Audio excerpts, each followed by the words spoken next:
परीक्षाओं में सबसे अधिक प्रतिशत प्राप्त करना असंभव लग सकता है। काम में पदोन्नति प्राप्त करना चुनौतीपूर्ण दिख सकता है। एक बड़ी कंपनी में नौकरी प्राप्त करना कठिन लग सकता है। करोड़ों की कमाई के लिए व्यापार को बढ़ाना असंभव लग सकता है। याद रखें, अगर आप खुद में विश्वास रखें और सकारात्मक दृष्टिकोण से कार्यों का सामना करें तो कुछ भी असंभव नहीं है। अपनी क्षमताओं का मूल्यांकन न करें और अपने आत्मविश्वास को बढ़ाने और दृष्टिकोण को बदलने के लिए इस प्रेरणादायक कहानी को अंत तक देखें। बिना विफलता के इसे पसंद और सब्सक्राइब करें। एक समय की बात है, एक राज्य उदयगिरि था जिसका शासन उग्रसेना नामक एक महान योद्धा और अद्भुत राजा था। उग्रसेना की राज्य की महिमा को देखकर कोई भी राजा उससे लड़ने का साहस नहीं करता था। उग्रसेना वृद्ध हो गए थे और उन्होंने अपने पुत्र उदय को राजा बनाया, लेकिन उदय तो युवा थे और युद्ध और राज्य के शासन में अनुभव नहीं था। फिर भी वह दयालु और विनम्र थे। उसे युद्ध से डर था।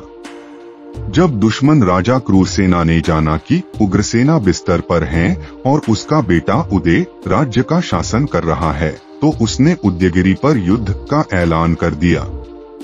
उदयगिरि के मंत्री ने उदय को युद्ध के लिए तैयार रहने को सूचित किया, लेकिन उदय उदास और युद्ध में डरे हुए थे।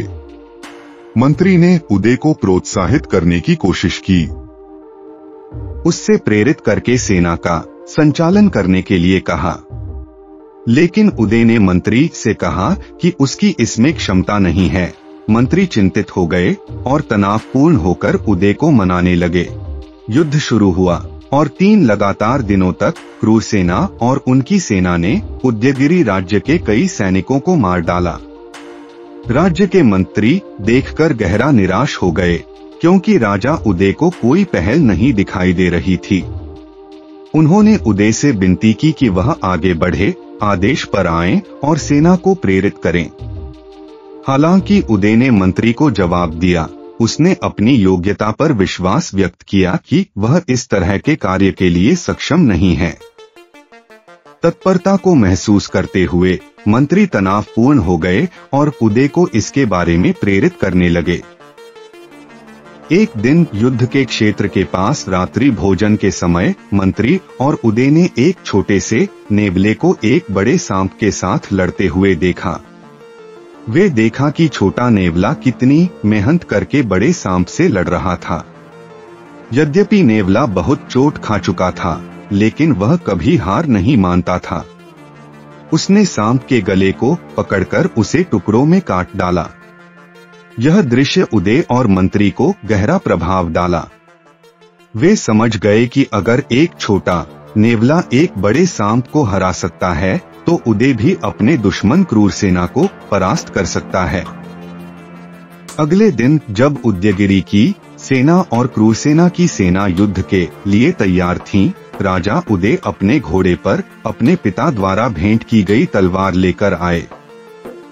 वह अपने सैनिकों के सामर्थ्य को बढ़ावा देने के लिए उनके सामने आए और कहा कि 3 दिनों तक मेरी अनुपस्थिति की वजह से सभी सैनिकों ने दुश्मन के साथ लड़ाई लड़ी है, जबकि मैं मौजूद नहीं था और इसके लिए मुझे खेद है।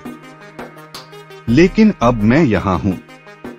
मैं अपने सभी कौशल, ऊर्जा और शक्ति का उपयोग करके दुश्मन के साथ लड़ूंगा। हम एकमत होकर लड़ेंगे, हम दीवाने की तरह लड़ेंगे, हम दुश्मन पर धावा बोलेंगे और इस युद्ध में समाप्ति तक जीत करेंगे। हम उदयगिरि की सेना का इस्तेमाल करके दूसरे राज्यों को सावधान रहने की मिसाल प्रदान करेंगे। यह भाषण उदयगिरि की सेना को अत्यधिक प्रेरणा दी।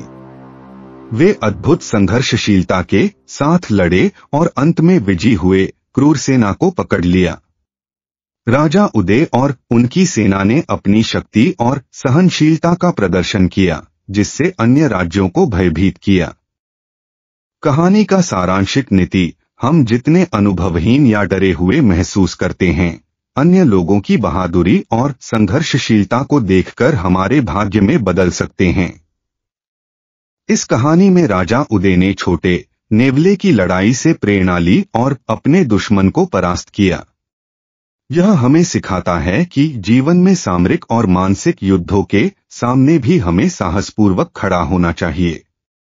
चाहे हम अनुभवशून्य हों या डरे हुए हों, हम अपनी शक्तियों को उजागर करके सभी संघर्षों से निपट सकते हैं।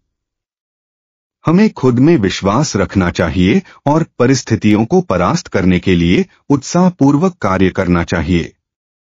जब हम अपने साथियों का साथ लेकर मिलकर लड़ते हैं, तो हम अद्वितीयता और जीत की प्राप्ति के लिए एक उदाहरण स्थापित कर सकते हैं।